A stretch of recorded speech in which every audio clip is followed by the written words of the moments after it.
Hello, my fam. It is Perez Hilton. Thank you for spending some time with me today. We're going to talk about a crazy new interview that Ellen DeGeneres just gave. Also, talking about the explosive revelations from Colton Underwood. And also talking Jake Paul, Perez Hilon, JoJo Siwa, Armie, Hammer, Caitlyn Jenner, Donald Trump, and more. But first, we need to acknowledge the elephant in the room. The bow. I put it on because 2 days in a row, I've not been feeling great. And I know it's my fault. I don't know why sometimes I just cannot force my brain to shut off and stop working. When there's work still left to be done, it just gives me anxiety to not do it all, even if I sacrifice sleep. But you're not watching for that. So it felt like it should come out of my mouth also because I just watched this 30-minute interview that Ellen DeGeneres gave to Savannah Guthrie talking about the end of her show. And a lot of the things that she said were verbatim, almost identical quotes to the interview that she gave The Hollywood Reporter. I understand her burnout, her doing all those shows a year. I understand that. I don't understand Ellen money. She joked at one point in the interview about having Oprah money. I'm like, please, you have hundreds of millions of dollars, Ellen, if not a billion. I would be so curious to know how much Ellen is really worth. I mean, she has so many homes. She's got so many shows she's involved with. She's not got Oprah money, but she's got close to Oprah money. And she said a lot of things in this 30-minute chat, which the extended version is on YouTube, that are going to upset people. And I understand why they would upset people. I'm not that upset by it. I actually have empathy for Ellen, as well as the people that were in this unhealthy situation at her talk show. I do believe that she could have known nothing, okay? Which is what she claims. She tells Savannah she had no idea that there's 250 plus employees at her show in multiple departments across multiple buildings. And she acknowledged that she made a mistake when the show got so big so quickly that there were sometimes people that worked on the Ellen show that she had never even met or talked to, and that she wishes she could go back and have introduced herself to all the departments and just spoken to them, said something to everybody that worked there. There were some bold statements in that Ellen said that she felt the whole drama last year was some kind of targeted campaign, that, she stands behind being kind and all of these things, and that it felt like somebody was out to get her. And she also said that it was misogynistic as well.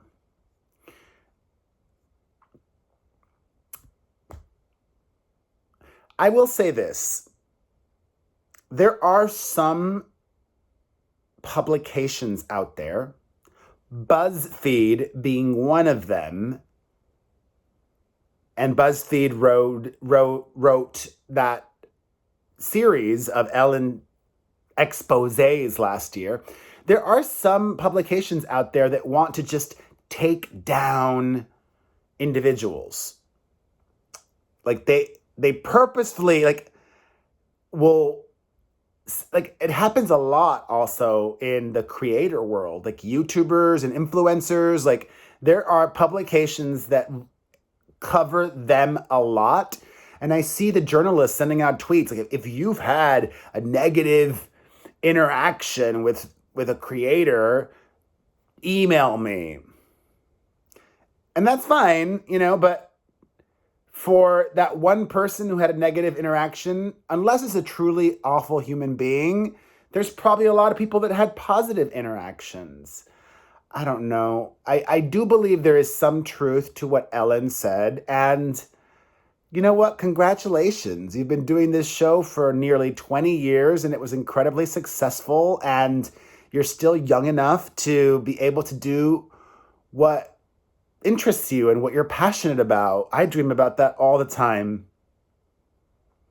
I was telling this, not to my therapist this week, but who did I tell this to? I don't know, but I often dream and fantasize about, or was I telling you guys this? I don't remember. It's the lack of sleep.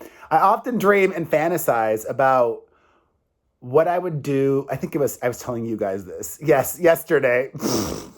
What I would do or what I would not do and how I would spend my time if I had FU money in the bank, if I had Ellen money.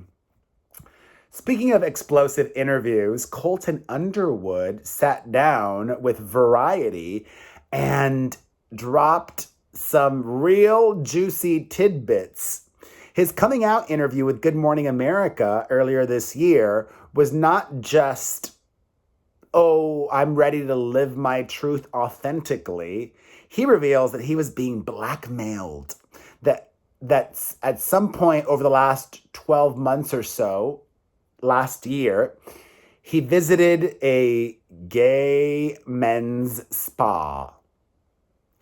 And somebody there saw him, not wearing any clothes, and snapped a photo and was threatening to leak those photos or release them. They have not come out, so that's surprising. I hate when that happens. But you know what I do love? I had this random thought the other day. I love the sound. Oh, I did that. I said it on the video. I love the sound. I said it on another video. I love the sound of typing. Maybe I'll type for 3 seconds. Oh, I love this sound.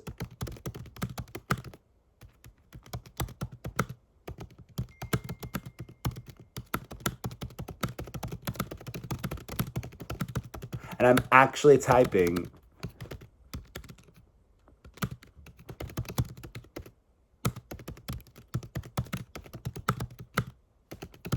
Okay, enough. Anyways, in addition to that bathhouse bombshell, Colton Underwood revealed that prior to his experience on The Bachelorette and then ultimately becoming The Bachelor, that he had hookups with men.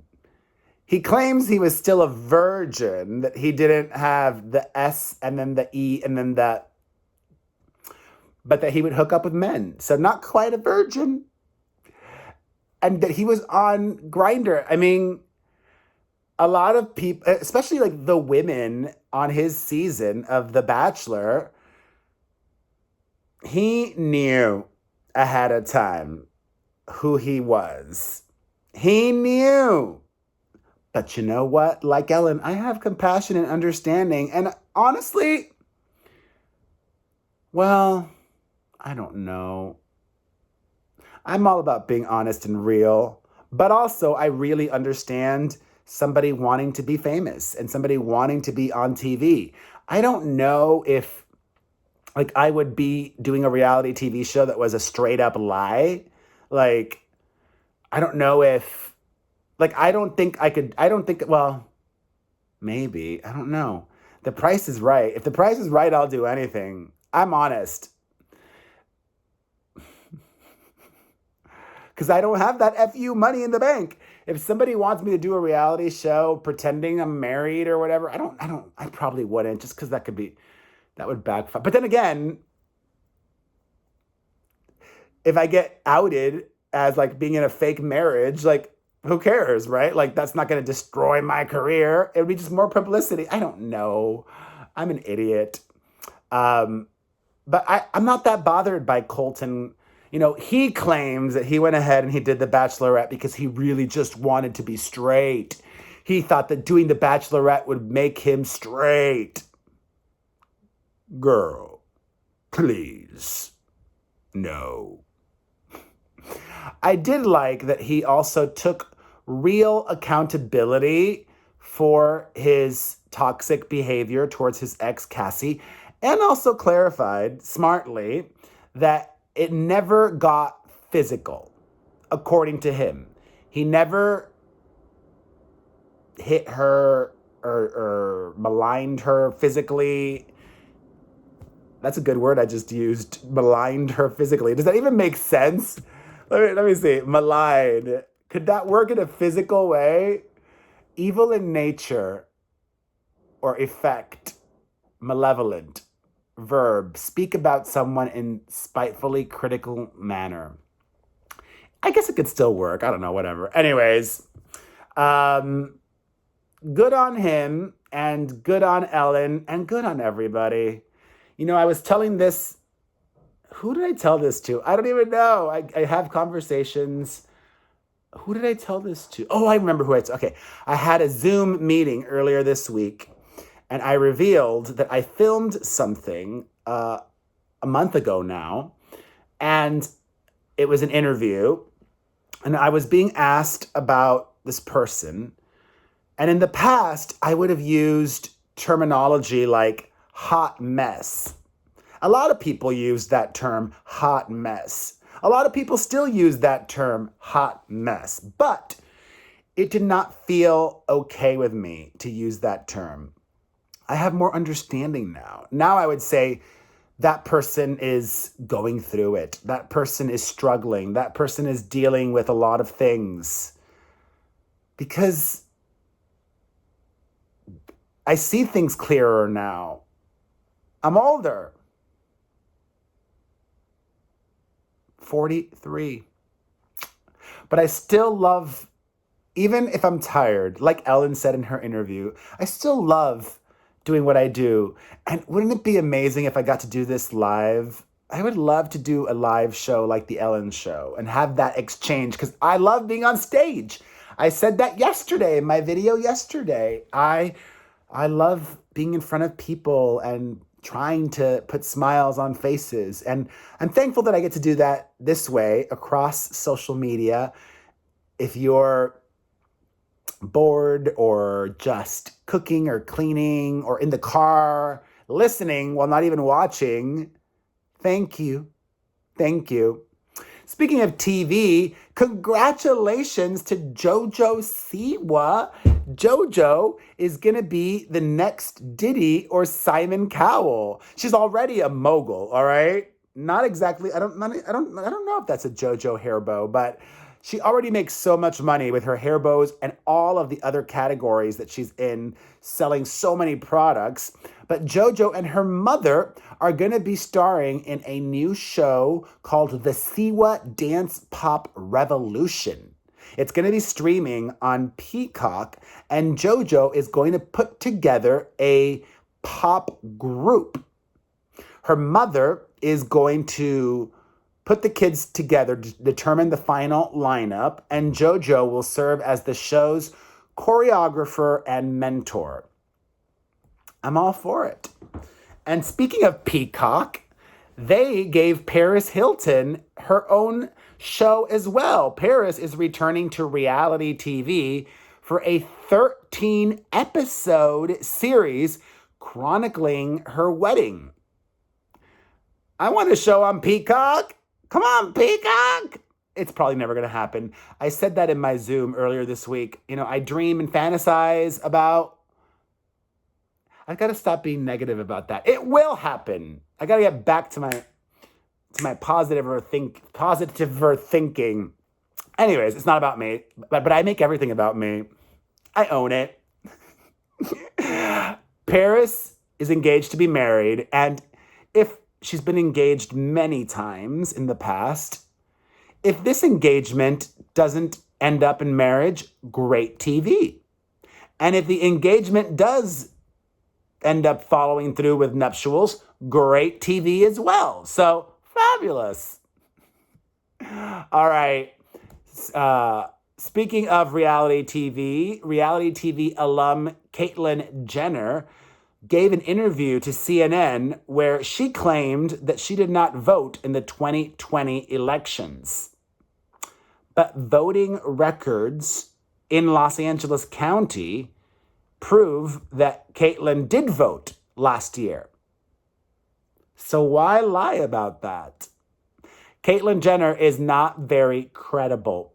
She claimed that she did not vote for president, but voted for some other local issues her campaign clarified.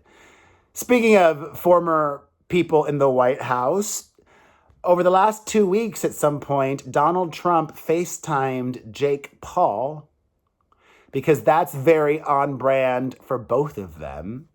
And finally, congratulations to Armie Hammer. And girl, what are you thinking? Beware. You've been warned. Armie Hammer has a new girlfriend.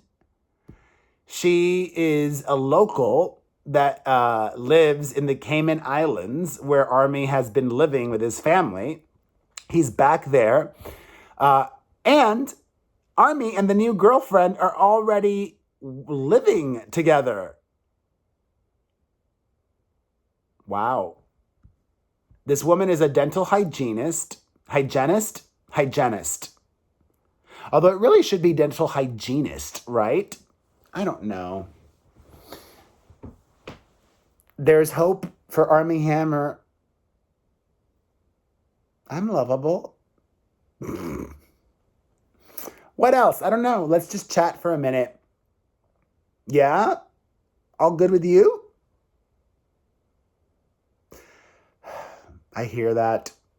I feel you. I see you and I appreciate you. Truly. Thank you for watching. Listen to my podcast, the Perez Hilton Podcast with Chris Booker, on Apple Podcasts, Spotify, or directly at perezpodcast.com. Follow me across social media. Enjoy this video on Instagram as well as YouTube. Turn on the notifications. Have a great day.